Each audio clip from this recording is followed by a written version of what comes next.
sees my own silhouette. I'm getting stronger, step by step. The clock is ticking, but there's no time for regrets.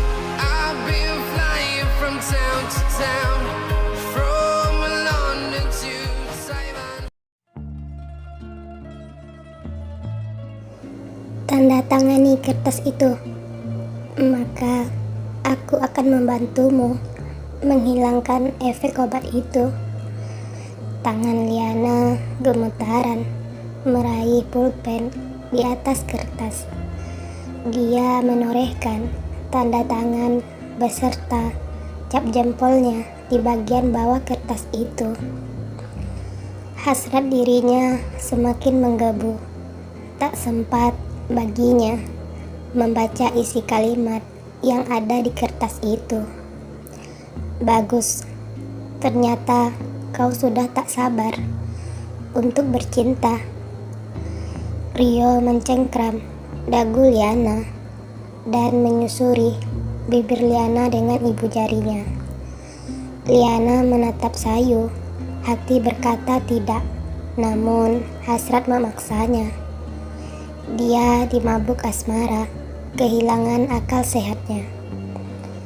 Liana, aku tidak berani menceritakan rencana gila papaku kepadamu, dan kau pasti terluka jika mengetahui pernikahan memuakkan itu. Aku sangat mencemaskan hal itu jika benar-benar terjadi. Aku takut kehilangan dirimu. Rio melayangkan kecupan ringan ke hidung Liana. Sayang, kau beristirahatlah. Lihatlah, kelopak matamu telah menghitam. Aku yakin kau pasti kalah jika bertarung denganku. Ejek Rio tersenyum nakal. Rio meraba lembut pipi halus Liana yang agak memucat. Dia tidak mengabaikan ucapan Rio. Secepat kilat menyambar bibir pria tampan itu, lalu menindih tubuh Rio yang duduk posisi menyandarkan kepala ke sofa. Kau terlihat seksi dengan ekspresi seperti ini. Apakah kau menggodaku? Rio berusaha bangkit mengelakkan tubuh Liana dari tubuhnya, tidak membalas ciuman liar Liana. Dasar tak berperasaan, kau mengabaikanku. Pekik Liana tidak terima. Reaksi obat itu membuat dia frustasi. Ditambah lagi Rio tidak merespon hasratnya. Aku masih waras, tidak berambisi memanfaatkan tubuhmu dalam pengaruh obat perangsang itu.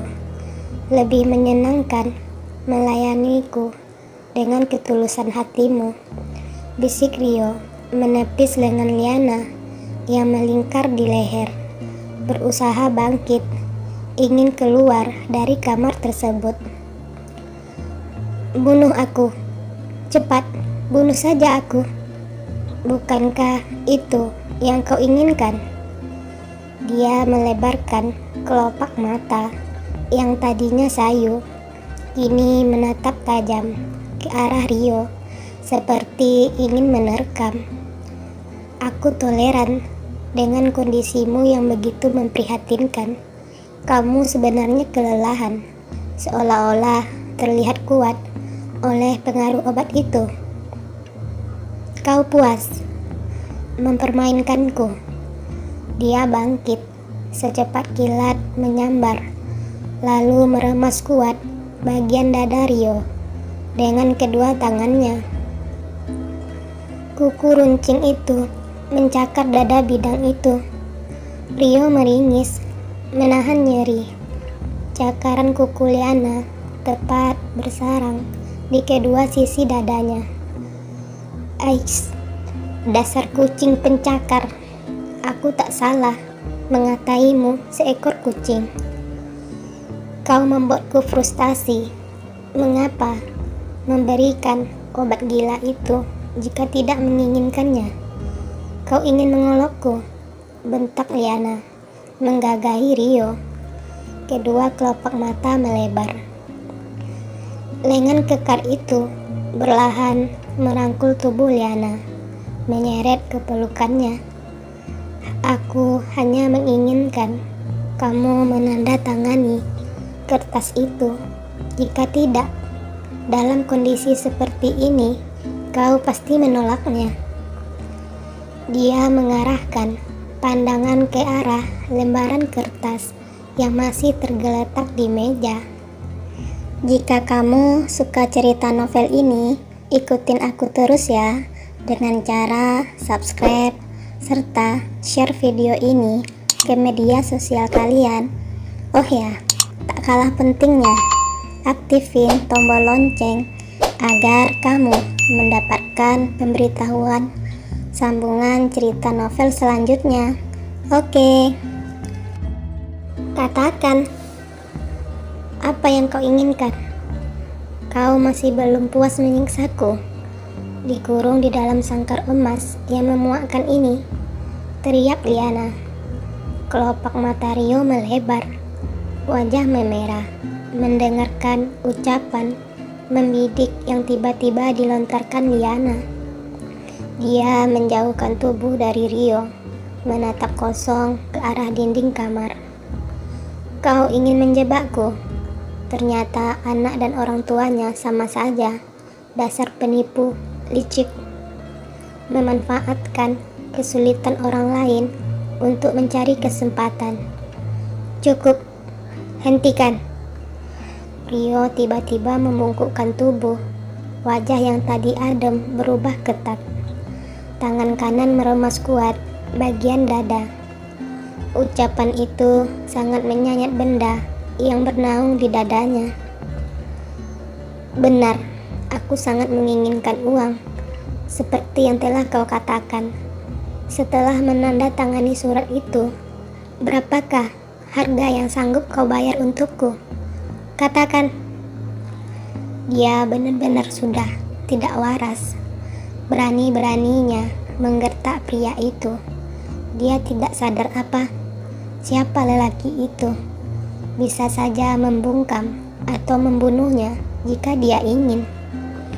Sepertinya tangki kesabaran Liana telah penuh. Ditambah lagi pengaruh hasrat yang tak terbalas, mengundang api kemarahan yang merembes kemana-mana tanpa terkontrol. Arman, bentak Rio. Iya tuan, sahut Arman di balik pintu kamar. Liana bergegas menyambar selimut yang tergeletak di kasur, membalut tubuhnya yang hanya berbalutkan pakaian dalam. Kau gila, memanggil pria memasuki kamar, sedangkan aku tidak berbusana. Kau memandang rendah diriku, bisik batin Liana geram. Terlihat lelaki tua itu membuka pintu, berjalan tergopoh-gopoh, menghampiri Rio. Ah, apalagi ini? Hawa panas telah tercium di ruangan itu. Ambilkan uang 1 tas di berangkas, lalu serahkan kepada wanita sombong ini. Jika dia bilang kurang, kau boleh menambahkannya lagi, ucap Rio sedikit pun tidak memandang ke arah Liana. Arman terpelongo, bercampur linglung. Kau tidak dengar? Cepat lakukan. Baik tuan muda, jawab Arman gugup. Bentakan Rio menyadarkan lelaki tua itu dari lamunannya. Bencana apa lagi? Bisik batin Arman. Bertahun-tahun lamanya dia bekerja. Inilah pertama kali melihat tuannya begitu marah besar. Jangankan untuk membeli seorang wanita, beribu-ribu wanita dia sanggup. Jika dia ingin, bahkan membeli banyak pulau, Rio sanggup. Berapa digit angka di rekeningnya, orang pasti akan pusing. menghitung barisan angka-angkanya. Belum lagi aset-aset yang bertebaran di sudut negeri dan luar negara. Namun siapa duga wanita sederhana seperti Liana mencuri hatinya, mampu mengotak-atik moodnya.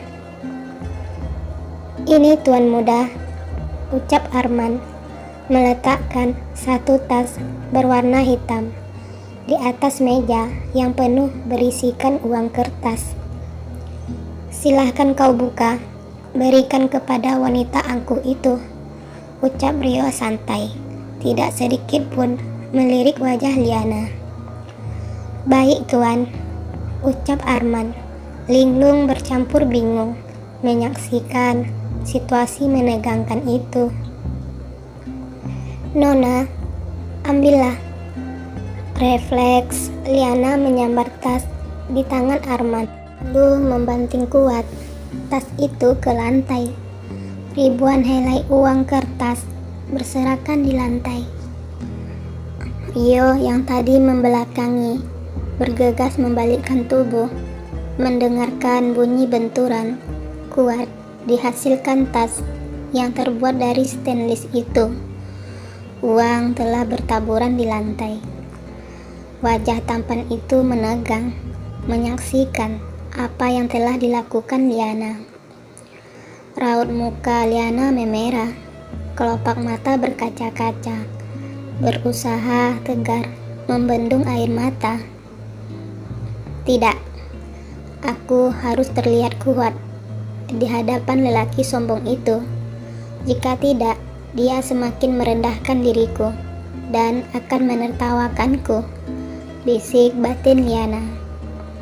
Dia berlari menuju meja secepat kilat, menyambar kertas yang telah ditandatanganinya tadi.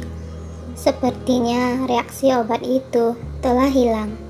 Tidak separah yang dikatakan Rio. Dia hanya ingin menakut-nakuti Liana, sehingga Liana murni melakukan itu atas kesadarannya. Krek, krek, krek. Dia merobek-robek lembaran kertas di atas meja itu. Kini telah terkoyak beberapa bagian. Liana melemparkan lembaran itu tanpa mengetahui isi surat perjanjian itu. Daripada terikat perjanjian gila lagi, aku lebih baik mati daripada menerima uang dari orang kaya tak berperasaan. Aku lebih baik menjadi pengemis di jalanan.